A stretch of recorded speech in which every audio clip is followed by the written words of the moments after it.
Nuestra invitada de hoy es la doctora Alicia Beatriz Gutiérrez, quien recientemente estuvo de visita académica realizando varias actividades en el doctorado interinstitucional en educación. Quiero contarles que la profesora Alicia también es doctora en Sociología de la Escuela de Estudios Superiores en Ciencias Sociales en Francia. Fue profesora titular en la Cátedra de Sociología de la Escuela de Filosofía de la Facultad de Humanidades de la Universidad Nacional de Córdoba. Desde 2007 se incorporó como investigadora del CONICET en el área de Antropología, Historia y Geografía. Es muy conocida en el mundo académico por ser traductora al español de la obra de Pierre Bourdieu. Profesora Alicia, bienvenida a los micrófonos de la U Estéreo. Háblenos un poco más de su trayectoria académica y cómo inició su vínculo con Pierre Bourdieu. Bueno, buenos días, muchas gracias por esta posibilidad de compartir con la audiencia. Mi trayectoria es larga porque he cumplido ya muchos años. He estado 38 años como docente en la universidad, en la Facultad de Filosofía y Humanidades de la Universidad Nacional de Córdoba, y los últimos 15 años compartía también mis actividades como investigadora del CONICET. Mi vínculo con Bourdieu empezó de muy joven, no con él personalmente, sino conociendo su perspectiva analítica, porque Ricardo Costa, un profesor que tuve en antropología cultural cuando yo la cursaba en el año 1976, introducía algunos conceptos de Bourdieu como capital simbólico, violencia simbólica, etc. Con el tiempo, años después, yo me puse a estudiar bajo su dirección, más específicamente, más profundamente la perspectiva de Bourdieu. Bueno, después en el año 94 publiqué la primera versión de un librito que yo tengo sobre Pierre Bourdieu, que las últimas ediciones se llaman Las prácticas sociales, una introducción a Pierre Bourdieu. Ese librito me permitió conocerlo a Bourdieu, porque cuando un ejemplar de aquella primera versión le llegó a sus manos y me escribió una carta muy amable en español diciéndome que le había gustado mucho el libro, agradeciéndome por la visión tan inteligente, me dice en la carta, de su trabajo, y bueno, que quería conocer otras cosas y demás. Me invitó a ir a París, viajé 3 años después, bueno, y así me fui acercando. Después empecé a traducir su obra y por supuesto tuve la oportunidad de conocerlo la primera vez en el año 1998.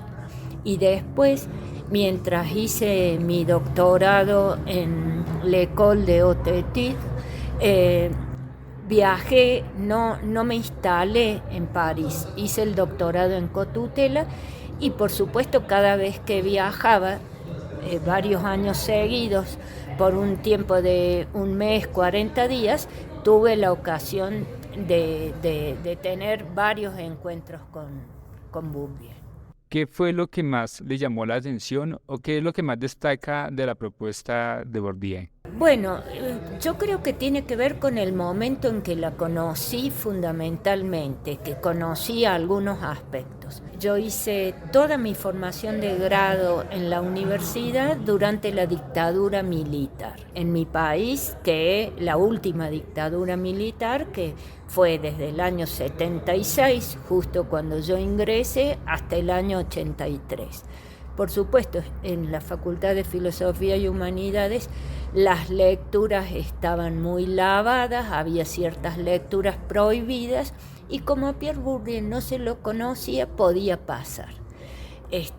Entonces, de golpe era una lectura más que interesante, un pensamiento crítico y la única posibilidad casi de ver algo que nos motivara era esa.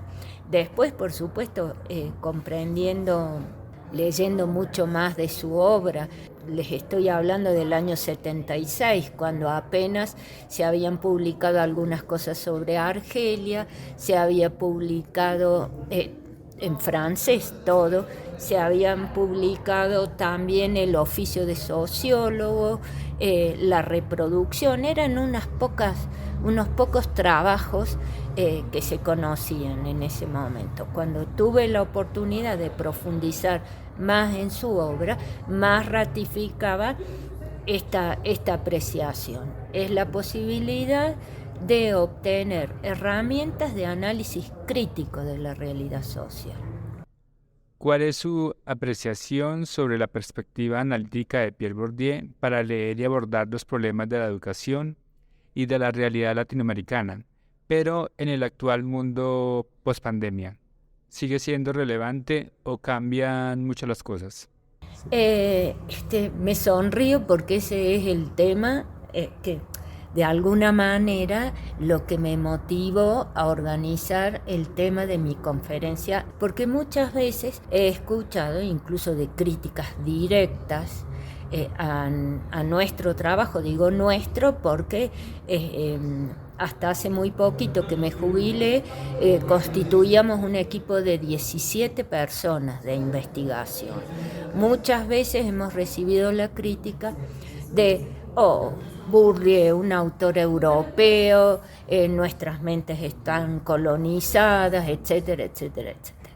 Entonces, mi respuesta rápida, siempre digo, si a uno le preguntan un francés para problemas latinoamericanos, y digo, ¿por qué no? Y no promuevo la apropiación acrítica de las categorías, no.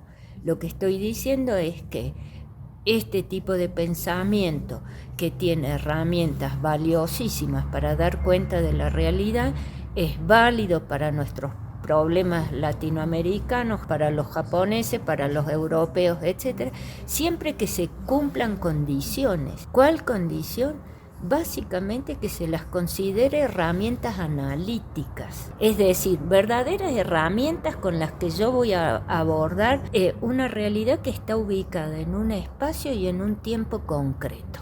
Y por otra parte, otra de las condiciones que son fundamentales es esta perspectiva, ponerla dentro de los debates propios nuestros latinoamericanos. Entonces, ante la pregunta, ahora en la pospandemia, ¿Bourdieu sirve? Y sí, lo que hay que ver es el uso que hacemos de esa perspectiva analítica.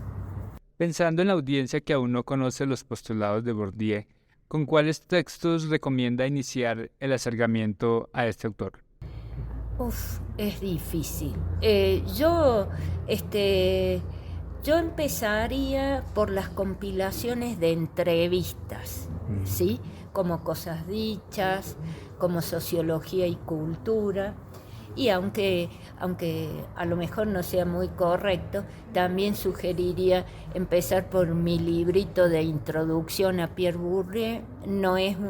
Es una introducción, una verdadera introducción, no es un libro pretencioso.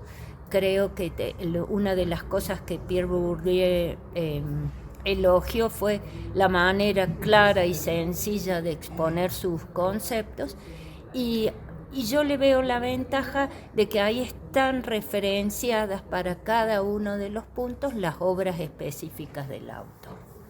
¿Dónde se puede conseguir ese libro? Ese libro, si nadie me denuncia, se puede conseguir, el PDF está en internet. Usted ha orientado muchos estudiantes de doctorado en algunos países de Latinoamérica y en varias oportunidades ha trabajado con los estudiantes del doctorado interinstitucional en educación. ¿Qué diferencias o qué lugares comunes se encuentran? Yo creo que no podría establecer diferencias. En todo caso, podría hablar de condiciones institucionales diferentes de las carreras de doctorado. Estoy acostumbrada, las veces que he venido acá, he visto grupos más pequeños, con todo lo que eso tiene de positivo para trabajar, para discutir. En otros lugares he tenido que trabajar con grupos más grandes, Pero respecto a la composición, digamos, del alumnado, yo diría que acá, como en todas las universidades en las que me ha tocado circular, siempre hay más interesados y menos interesados. No hablo de la educación en general, sino del autor particular al que yo me he dedicado. Concretamente, esta última experiencia tuve clases con un grupo pequeño de 6 alumnos y me llamó muchísimo la atención la cantidad de preguntas, la participación, la mirada, el interés. Tan es así que nos extendimos 1 hora y cuarto sin darnos cuenta del tiempo previsto para el seminario. Para finalizar, ¿en qué proyectos académicos está trabajando actualmente? Bueno, como adelanté hace un ratito, yo formalmente estoy jubilada, pero puedo seguir trabajando y sigo trabajando, haciendo que puede sonar poco elegante lo que digo, tomando lo que me interesa. Este tipo de actividades me encantan. Visitar instituciones donde los alumnos tienen intereses que no son necesariamente los estudiantes de sociología de mi universidad, etcétera. Me gusta mucho porque uno comparte experiencias diferentes, espacios de formación diferentes, etcétera. Así que eso lo continúo haciendo. Y también continúo con mi tarea de responsable editorial de la publicación de Sociología General, un trabajo muy importante de Pierre Bourdieu en la editorial Siglo XXI Argentina. Y estamos también interesados con otra editorial de Villa María, Córdoba, que se llama Editorial Universitaria de la Universidad de Villa María, en una especie de cooperación también con Uniandes y con LOM de Chile. Estamos viendo si conseguimos un libro de Bourdieu, que ha sido publicado por Jérôme Bourdieu, su hijo, y Frank Pupo, uno de sus discípulos, con textos del autor, por supuesto, que se llamaría en castellano Microcosmos. Es decir, es un conjunto de textos referidos a la noción de campo. Un hermoso libro de más de 700 páginas, y si lo conseguimos, yo sería la traductora. Así que yo continúo con las traducciones, los cursos sobre Bourdieu y asesorando de manera más informal a gente a la cual yo venía acompañando, concretamente a una persona que acaba de entrar a la carrera de CONICET y que yo lo acompañé desde su tesis de licenciatura hasta ahora, de más de 10 años. Bueno, muchas gracias, Gerardo, buenos días, y nuevamente ratifico mi interés por este tipo de actividad.